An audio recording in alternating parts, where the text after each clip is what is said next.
दोस्तों, स्वागत है आपका आपके अपने चैनल एसएस स्टोरीज में। आज की कहानी का शीर्षक है पुराने घर में दफन राज, जिसने सबके होश उड़ा दिए। रजत को अपनी माँ की याद में जब किसी काम से अपने गांव वाले घर जाना पड़ा तो वहां बंद कमरे में आती हुई बदबू से उसका दिमाग खराब हो गया। लेकिन इतनी बदबू आई हुई देखी तो वह लड़का मुंह पर रुमाल रखकर उस कमरे का दरवाजा खोलकर अंदर पहुंचा और अंदर कमरे में उसने जो देखा तो उसके होश उड़ गए, क्योंकि वहां कोई और नहीं बल्कि कौन था वहां पर। आइए जानते हैं आगे की कहानी में। रजत, अब बस भी करो, कब तक ऐसे ही परेशान होकर घूमते रहोगे? अरे तुम समझते क्यों नहीं हो? अगर माँ को आना होगा तो आ ही जाएंगी, और वैसे भी वह कोई दूध पीती बच्ची तो है नहीं जो खो जाएंगी। शिल्पा ने अपने पति रजत को समझाते हुए कहा। तो रजत बोला, हाँ शिल्पा, यह तो मैं भी समझ रहा हूँ, लेकिन फिर भी पता नहीं क्यों बहुत टेंशन हो रही है। दोपहर से माँ का कुछ पता नहीं है। तुमने ध्यान नहीं दिया क्या कि वह कहाँ गई हैं? कुछ तो कहकर गई होंगी ना। तब रजत की पत्नी शिल्पा नाराज होती हुई बोली, वह मुझे भला क्यों बताने लगी? मैं कौन सा उनकी कुछ लगती हूँ जो वो मुझे कुछ बता कर जाएंगी? मुझे उन्होंने कुछ नहीं कहा। मैं तो दोपहर में कमरे में आराम कर रही थी, अपने कमरे में सो रही थी। अब मुझे क्या पता कि वह कहाँ चली गई। रजत ने अपने सभी जानकारों से फोन पर बात की और उन्हें इस बारे में जानकारी दी और सबसे पूछा भी कि क्या माँ आपके पास आई हुई है। लेकिन सब लोगों ने उसे मना कर दिया, क्योंकि उसकी माँ ममता जी किसी के भी पास नहीं गई थी। अब तक इंतजार करते करते रात के 10 बज गए, लेकिन अभी तक ना तो उसकी माँ घर लौटी और ना ही उनकी कोई खबर मिली। और रजत ने पुलिस स्टेशन जाने का फैसला किया तो उसकी पत्नी शिल्पा रजत से कहने लगी, रजत, तुम भी ना एक ही चीज के पीछे ही पड़ जाते हो। जब मैंने तुमसे कहा है कि तुम्हारी माँ कहीं किसी जानकार के यहाँ पर ही चली गई होंगी, अरे लौट आएंगी वापस, तुम भी ना बस एक चीज के पीछे पड़ जाते हो। अरे अपने खाना पीना खाओ और चैन से सो। खामखा अपना दिमाग खराब कर रहे हो और मेरा सर और खा रहे हो। चुपचाप सो जाओ। तुम्हारी माँ किसी रिश्तेदार के यहाँ ही होंगी, और इतनी रात में भला वह कहाँ जाएंगी, तुम खुद ही सोचो। फिर शिल्पा थोड़े प्यार से रजत को समझाती हुई बोली, रजत, तुम खुद ही सोचो ना, इतनी रात में माँ भला कहाँ जाएंगी? और फिर कल सुबह तक तुम आराम से देख लेते हैं। अगर कल सुबह तक भी उनका कोई पता नहीं चला तो हम उन्हें ढूंढने को जरूर चलेंगे। तब तक तुम परेशान मत हो, ठीक है? जैसे तैसे रजत को समझा बुझाकर उसने रात रात रोक लिया। लेकिन अगली सुबह रजत उठते ही झटपट तैयार हो गया और फिर से उसके सर पर अपनी माँ को ढूंढने का भूत सवार हो गया और वह अपनी पत्नी को बिना बताए ही पुलिस स्टेशन चला गया। जब तक शिल्पा की आंख खुली तब तक उसका पति रजत घर पर नहीं था। शिल्पा ने सोचा कि बाजार से कुछ सामान लेने गया होगा और इसीलिए उसने ध्यान नहीं दिया और अपने घर के काम करने लगी। कुछ ही देर में वहां रजत आ गया। रजत अपने साथ पुलिस को भी लेकर आया था। पुलिस वाले घर में आए तो रजत की पत्नी घर का काम कर रही थी। शिल्पा कपड़े धोती हुई बाहर आई और पुलिस को देखकर थोड़ा चौंकती हुई अपने पति रजत से बोली, रजत, क्या है यह सब? हमारे घर पर पुलिस वाले क्या कर रहे हैं? जब वह पुलिस को देखकर चौंकी तो रजत ने कहा कि शिल्पा, अब हम और लापरवाही नहीं कर सकते। कल दोपहर से माँ का कुछ पता नहीं है और तुम कह रही हो कि मैं पुलिस को लेकर क्यों आया हूँ। अब तुम ही बताओ कि मैं और क्या करता। जब माँ का कोई अता पता नहीं चल रहा तो कुछ तो करना पड़ेगा ना। यूं हाथ पर हाथ रखकर तो नहीं बैठ सकते।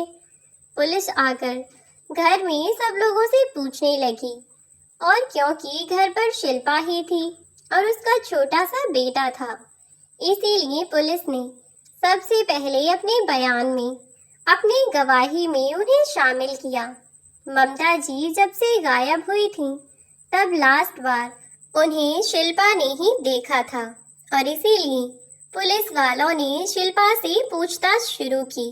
पुलिस वालों ने शिल्पा से पूछा कि आपने आखिरी बार अपनी सास को कब देखा था? तो शिल्पा ने कहा कि दोपहर में बच्चों को लेकर आई, तब तक तो माँ जी यहीं पर थीं। उसके बाद बच्चों को खाना खिलाकर मैं आराम करने लगी। जब बच्चों को मैंने ट्यूशन भेज दिया तो उसके बाद में मैं सो गई थी और 2-3 घंटे बाद मेरी आँख खुली तो मैंने उन्हें आवाज़ भी लगाई, लेकिन वह यहाँ थी नहीं। शायद मुझे लगा कि वह यहीं कहीं होंगी या फिर पड़ोस में किसी के यहाँ चली गई होंगी। फिर पुलिस वालों ने उससे पूछा कि आपको कुछ अंदाजा है कि आपकी सास किस पड़ोसी के यहाँ गई होंगी? तो उसने साफ मना करते हुए कहा, नहीं सर, मुझे यह तो नहीं पता कि वह किसके यहाँ गई होंगी, लेकिन माँ जी अक्सर कभी कभार कहीं घूमने के लिए चली जाया करती थी, तो मैं भी इसीलिए निश्चिंत थी। और तभी इतना सब पूछकर पुलिस वाले वहां से जाने लगे कि तभी शिल्पा ने अपने पति रजत को आवाज लगाई और लगभग चिल्लाते हुए उसने रजत को पुकारा। रजत दौड़ते हुए अंदर आया और साथ ही पुलिस वाले भी अंदर आ गए। अंदर आते ही रजत ने कहा, क्या हुआ शिल्पा, इतनी तेज क्यों चिल्ला रही हो? तब शिल्पा ने अपने हाथ में लगा हुआ एक लेटर रजत को पकड़ा दिया। रजत ने जैसे ही वह लेटर देखा तो पुलिस वालों को आवाज देकर अपनी माँ के कमरे में बुलाया और वह लेटर उन्हें दे दिया। उस लेटर में लिखा था कि मेरे बेटे और बहू ने मुझे बहुत ज्यादा परेशान करके रख दिया है और इसीलिए मैं अपनी मर्जी से ही घर छोड़कर जा रही हूँ। अब मैं वापस यहाँ लौटकर कभी नहीं आऊंगी। अब यह बात रजत को बहुत अजीब लगी, क्योंकि उसने तो कभी भी अपनी माँ से ऊंची आवाज में बात तक नहीं की और उसकी माँ तो उससे बहुत प्यार करती थी। फिर वह भला ऐसा क्यों लिखने लगी? रजत ने पुलिस वालों के सामने भी यह बात कही, लेकिन पुलिस वालों ने उस लेटर के आधार पर आगे कोई भी कार्यवाही ना कर पाने का कहा। लेकिन फिर भी रजत ने बहुत इंसिस्ट किया कि सर, मुझे लगता है कि वह किसी मुसीबत में है और यह लेटर उन्होंने नहीं लिखा है। मेरी माँ तो मुझे बहुत प्यार करती है, वह भला ऐसा क्यों लिखेंगी? तब रजत के इंसिस्ट करने पर पुलिस वालों ने आगे की कार्यवाही करने के लिए कहा और वहां से वे चले गए। इधर रजत को भी अब कुछ समझ नहीं आ रहा था। जब आज उसने पुलिस वालों को फोन किया तो उसके बाद भी अपने रिश्तेदारों से पूछा, लेकिन उसके बाद भी जब उसकी माँ का पता न चला तो उसने अपनी बहन रीता को सारी बात बता दी और रीता उसी दिन अपने भाई के घर आ पहुंची। वह अपने भाई से कहने लगी कि भाई, माँ कहाँ है? अपनी बीवी से पूछो। सबसे ज्यादा झगड़ा तो यही करती थी ना उनसे। उनके यहाँ रहने से इसे सबसे ज्यादा प्रॉब्लम थी। हमेशा ही उनसे कहती रहती थी कि पता नहीं यहाँ आकर क्यों रहती हैं। हमेशा ही यह उन्हें ताने सुनाया करती थी। अपनी बीवी से क्यों नहीं पूछते कि माँ कहाँ है? तब वह शिल्पा की ओर देखने लगा। तब शिल्पा ने कहा कि तुम मुझे ऐसे क्यों घूर रहे हो? छोटे मोटे झगड़े तो हर परिवार में होते हैं। इसका मतलब यह तो नहीं है कि मैं इतनी नीचे गिर जाऊंगी कि अपनी माँ के समान सास को कुछ कर दूंगी। तुम मेरे बारे में ऐसे सोच भी कैसे सकते हो? बल्कि मैं तो अपने माँ बाप की तरह उन्हें भी बहुत प्यार करती हूँ। बिल्कुल वैसे ही मैं अपनी सास को मानती हूँ जैसे अपने माँ बाप को। लेकिन तुम और तुम्हारी बहन, एक बार आकर तुम्हारे जो कान भर देगी तुम वही बात मानोगे। तुम्हें वही ठीक लगेगा जो यह कहेंगी। तुम्हें मेरी बात पर भला विश्वास क्यों होने लगा? और तुम ही बताओ ना कि मैं तुम्हारी माँ के साथ ऐसा क्यों करूंगी? रजत भी बिना कुछ कहे चुपचाप वहां से चला गया। अब घर में यह बात घूमती रही और पुलिस वालों को इस बात की किसी ने खबर नहीं दी कि शिल्पा का उसकी सास से झगड़ा चल रहा था। और किस बात को लेकर झगड़ा चल रहा था, यह बात भी साफ साफ पता नहीं चल पाई। अब वे लोग खुद ही अपनी माँ को ढूंढने की कोशिश करते रहे, पर जब उन्हें ढूंढते ढूंढते कई दिन हो गए और पुलिस के हाथ भी अभी तक कोई सुराग नहीं लगा, तो रजत ने जाकर पुलिस स्टेशन में पता किया। वह रोज जाकर पुलिस स्टेशन बैठ जाया करता था। जब 5वें दिन रजत पुलिस स्टेशन में जाकर बैठ गया, तो पुलिस वालों ने उससे तेज आवाज में कहा कि भाई, अगर तुम्हारी माँ कहीं किडनैप हुई होती तो हम उन्हें ढूंढते भी। तुम्हारी माँ ने घर में एक लेटर छोड़ा है जिसके अनुसार वह खुद ही घर छोड़कर चली गई हैं। अगर इतनी ही चिंता थी अपनी माँ की, तो पहले उन्हें इतना परेशान ही क्यों किया कि वह घर छोड़कर जाने को मजबूर हो गई? पुलिस वालों की यह बात सुनकर उसे बहुत बुरा लगा, क्योंकि उसने तो हमेशा अपनी माँ का ख्याल रखा और कभी ऐसा कुछ नहीं किया जिससे उसकी माँ को दुख पहुंचे। पुलिस वालों ने आज उसे वहां से धमका कर भेज दिया कि जब खबर मिलेगी तो हम खुद बता देंगे। रोज रोज यहाँ पुलिस स्टेशन में आने से कुछ नहीं होगा। अब रजत क्या करता, कुछ समझ नहीं पा रहा था। मन में तो आया कि पुलिस वालों को अच्छे से सबक सिखा दे, लेकिन वह पुलिस वालों को ज्यादा कुछ नहीं कह पाया और वहां से चला गया। देखते ही देखते 1 हफ्ता बीत गया, लेकिन अभी तक रजत की माँ का कोई अता पता नहीं चला। अब रीता भी अपने घर वापस जा चुकी थी। उसका भी अपना परिवार था जो उसे संभालना था। इधर रजत को अपनी बीवी पर शक था, क्योंकि वह शुरू से ही सारी बातों को सोच सोच कर देख रहा था।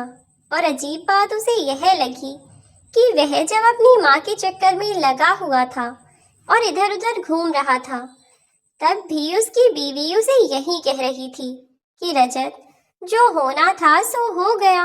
अब माँ के चक्कर में आप कई दिन से ना तो ऑफिस जा रहे हैं और ना ही आप कोई और काम कर रहे हैं।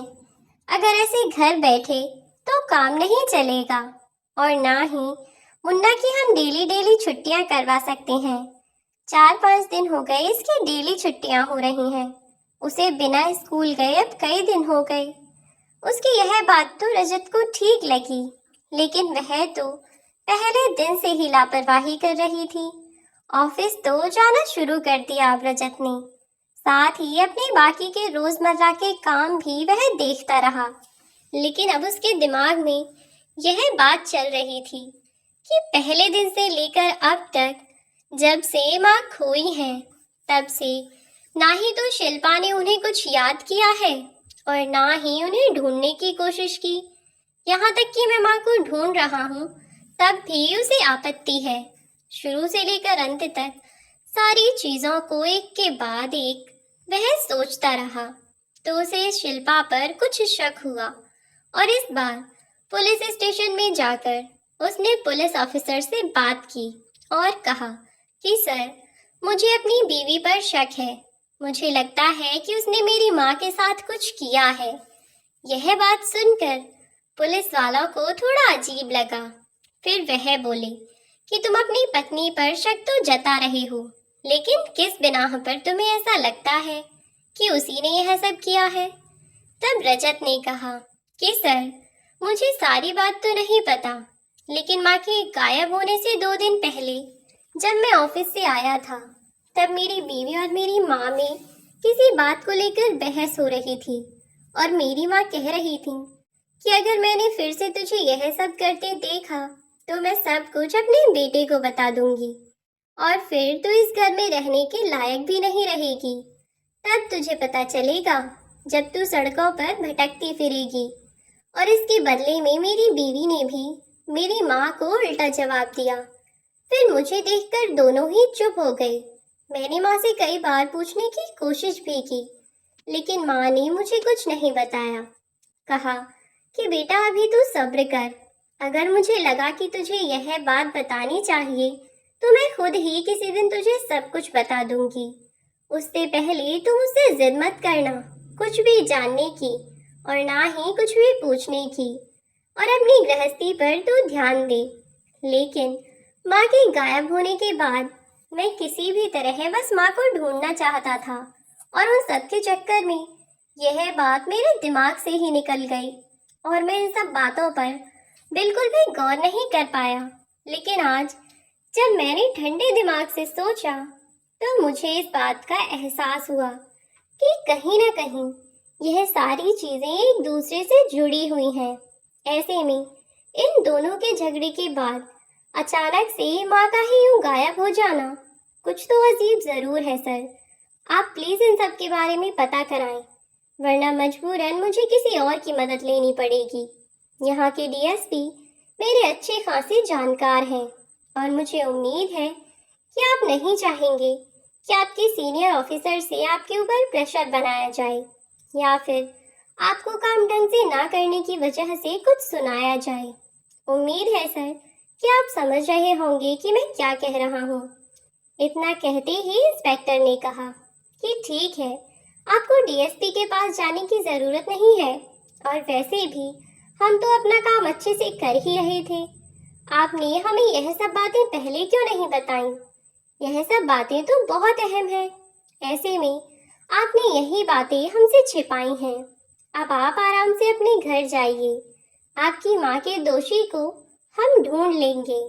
अगर सचमुच वे किडनैप की गई हैं तो हम उन्हें आपके सामने जरूर लेकर आएंगे।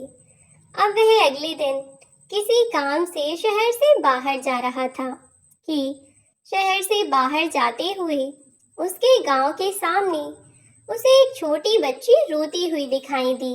अब आप सोच रहे होंगे कि उसका गांव कहाँ से आ गया, तो बता दें कि रजत एक गांव से बिलोंग करता था और बाद में उसका परिवार शहर में आकर बस गया। पिताजी की मौत के बाद माँ भी बेटे के पास ही शहर में ही चली गई।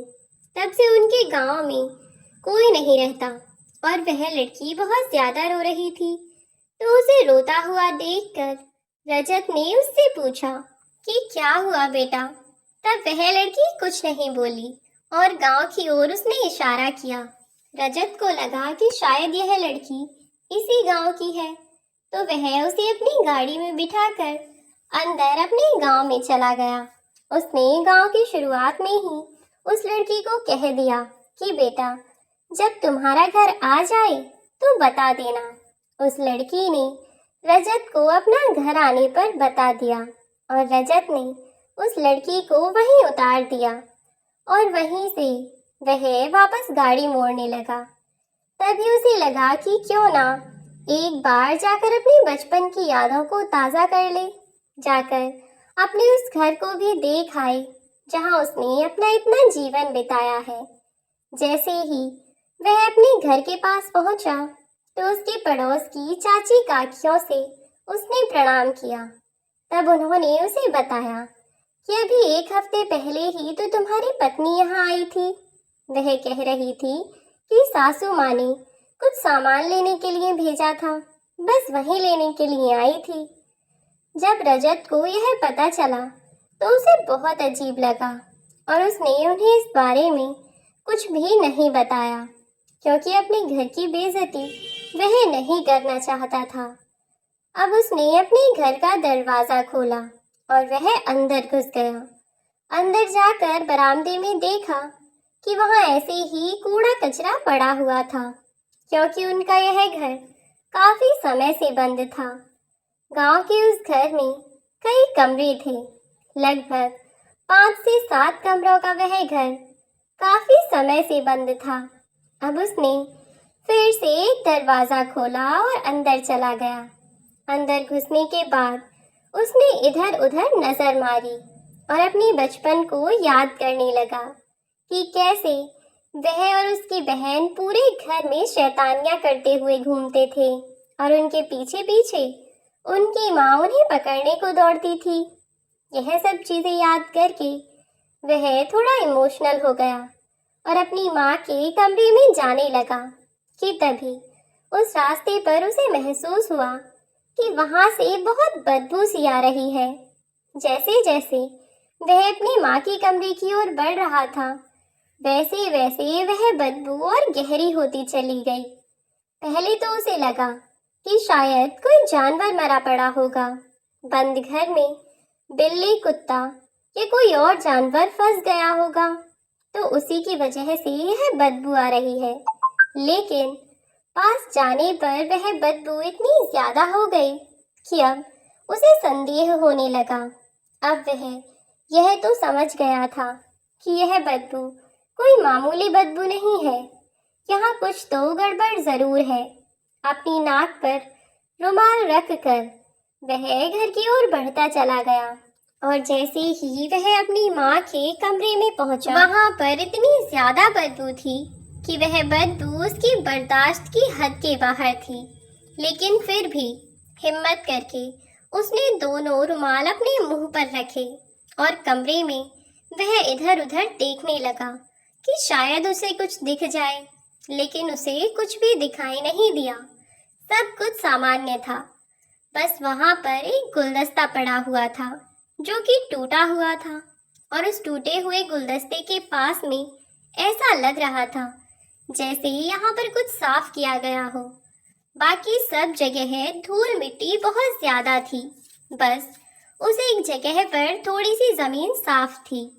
जैसे ही वह वहां बैठकर उस जमीन को देखने लगा कि उसकी नजर बेड के नीचे पड़ी, जहां पर बहुत सारे कीड़े थे, बहुत सारी मक्खियां थीं और वहीं से बहुत ज्यादा बदबू भी आ रही थी। बेड के नीचे से बाहर निकलते हुए हाथ को देखा तो उसके मुंह से बहुत तेज चीख निकली। उसकी चीख सुनकर उसके पड़ोस के कुछ लोग घर के अंदर आने लगे और दौड़ते हुए वह घर के बाहर भागता हुआ चिल्लाता जा रहा था कि अचानक से अपने आगे उसने इतना भयानक दृश्य देखा कि वह दृश्य देखकर रजत घबरा गया था। उसके पड़ोसियों ने जब उसे इतना घबराया हुआ देखा और घर के अंदर आने पर उन्हें बदबू आती हुई महसूस हुई तो वह बोले कि अच्छा, तो यह बदबू तुम्हारे घर में से आ रही है। कई दिन से हम सोच रहे थे कि यह बदबू पता नहीं कहाँ से आ रही है। क्या हुआ बेटा, तुम इतने घबरा क्यों रहे हो? सब कुछ ठीक ठाक तो है ना? तब उन्होंने रजत को अपने घर ले जाकर बिठाया और उसे थोड़ा सा पानी पिलाया। रजत ने खुद को संभालते हुए तुरंत ही पुलिस को फोन कर दिया और अपने गांव आने के लिए उन्हें कह दिया और साथ ही उन्हें सारी बात बता दी कि वह अपने साथ डॉक्टर की एक टीम को भी लेकर आए। जब वे लोग वहां पहुंचे तो वहां का दृश्य देखकर वे सब लोग समझ गए कि यहाँ पर किसी बड़ी घटना को अंजाम दिया गया है और उन्होंने फॉरेंसिक डिपार्टमेंट से भी डॉक्टर्स को बुला लिया। वहां से सभी सबूत इकट्ठे किए गए। टूटे हुए उस कांच के वॉश पर खून के निशान लगे हुए थे। वहां पर जो भी फिंगरप्रिंट्स मिले, जो भी खून के निशान मिले, वह सब देखे गए और यह सब देखने के बाद पुलिस ने वहां के आसपास के लोगों से पूछताछ की। तब रजत के काका काकियों ने बताया कि जब उनकी बहू पिछली बार गांव आई थी तो वह अपने साथ अपने किसी चचेरे भाई को भी लाई थी। वे लोग आए कब थे यह तो उन्हें पता नहीं चला, लेकिन सुबह सुबह बहू और उसका चचेरा भाई जब यहाँ से जा रहे थे तब वे लोग उन्हें दिखे थे। उन्होंने उसे बैठने को कहा, लेकिन वह बहुत ज्यादा जल्दी में थी, इसीलिए चली गई। उसने कहा कि सासू माँ ने अपना कुछ सामान मंगाया था, उनके कुछ जेवर यहाँ रह गए थे, बस वही लेने के लिए आई थी। और इतना कहकर उनकी बहू वहां से चली गई। उन लोगों ने भी इस बात पर ज्यादा गौर नहीं किया। यह सब सुनने के बाद रजत और पुलिस दोनों ही समझ चुके थे कि यह सब किसने किया है और क्यों किया है। अब देर थी तो बस सबूतों को इकट्ठा करने की और दोषी को सजा दिलाने की। लेकिन इस हालत में लाश को पहचान पाना बहुत मुश्किल था। रजत तो रो रो के पागल हुआ जा रहा था। वह मानना ही नहीं चाहता था कि यह उसकी माँ है। वह इंस्पेक्टर से कह रहा था कि इंस्पेक्टर, हो सकता है कि यह कोई और हो, यह मेरी माँ हो ही नहीं सकती। तो इंस्पेक्टर ने लाश पर मिले कपड़े और कुछ अन्य चीज उसे दिखाई, क्योंकि लाश की हालत तो ऐसी हो गई थी कि रजत उसे देख भी नहीं पा रहा था और उसे देखते ही उसके मुंह से चीख निकल गई। लेकिन उन सामानों को देखते ही रजत पहचान गया और वह फूट फूट कर रोने लगा और बोला कि सर, यह सब तो मेरी माँ का सामान है। और वह सामान देखकर रजत की हालत बहुत बेकार थी।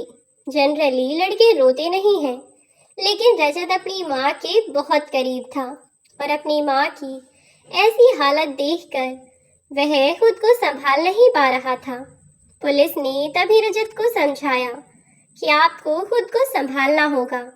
हमारे पास और भी बहुत कुछ है आपको बताने के लिए, लेकिन अभी आपकी हालत देखकर ऐसा लगता नहीं कि आपको कुछ बताया जा सकता है।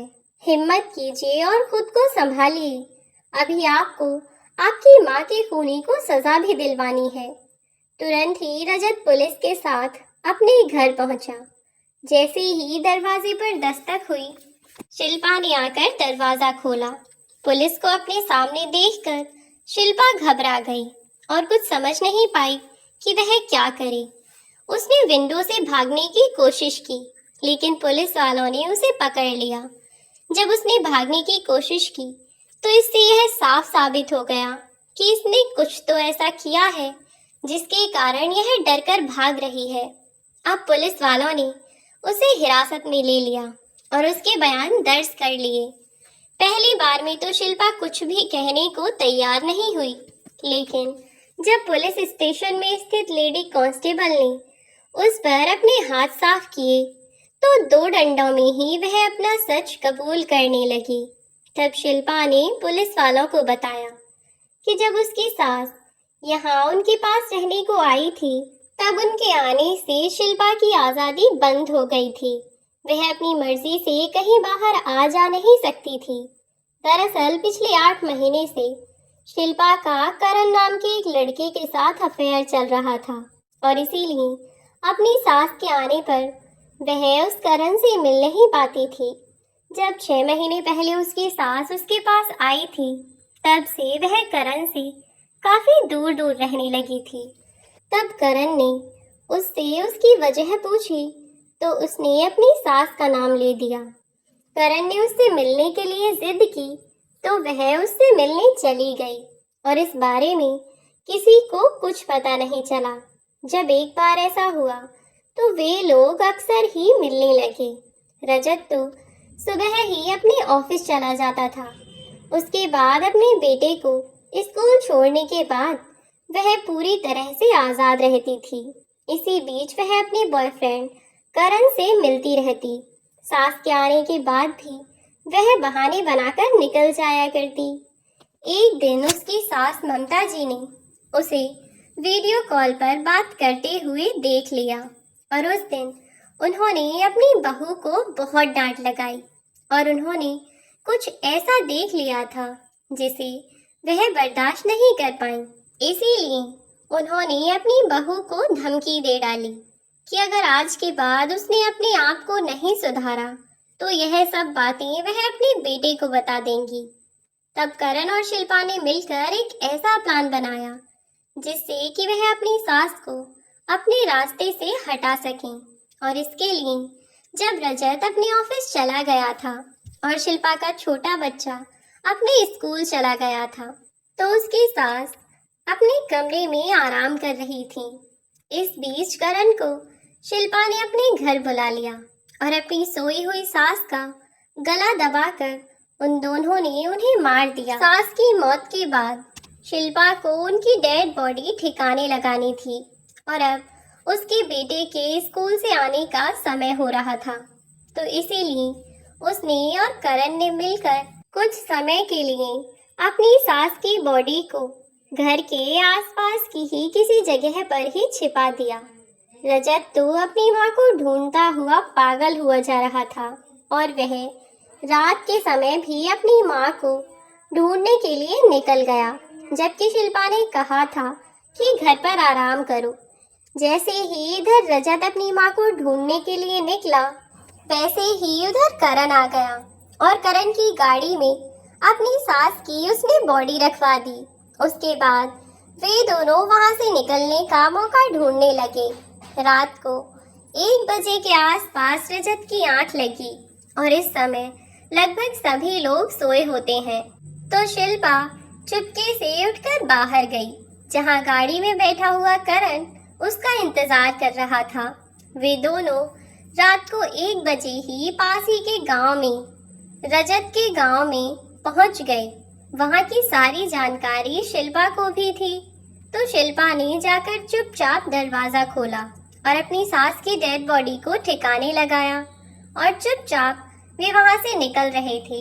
उन्होंने अपनी सास को मार तो दिया था, लेकिन जब वे उन्हें वहां छोड़कर आ रही थी, तब शिल्पा और करण, उन दोनों को ऐसा लगा कि शायद ममता जी अभी भी जिंदा हैं और इसीलिए वहां पर पड़े हुए उस गुलदस्ते को उन्होंने ममता जी के सिर पर दे मारा, जिससे वहां आसपास खून हो गया।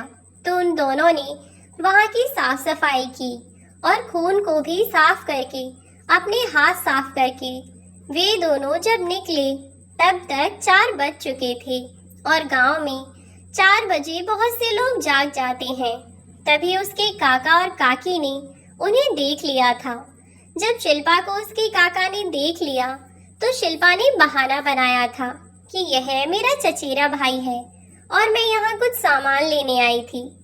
फटाफट शिल्पा वहां से निकल गई और अपने पति के जागने से पहले ही अपने घर पर जाकर सो गई और इस बारे में उसने किसी को भी कुछ भी पता नहीं चलने दिया। अब पुलिस के पास पर्याप्त सबूत थे, क्योंकि पुलिस ने रजत के कहने पर अपनी तफ्तीश को आगे बढ़ाया था और तभी उन्होंने रजत की वाइफ शिल्पा की कॉल डिटेल्स निकलवाई थी, साथ ही उसकी लोकेशन भी ट्रेस करवाई थी।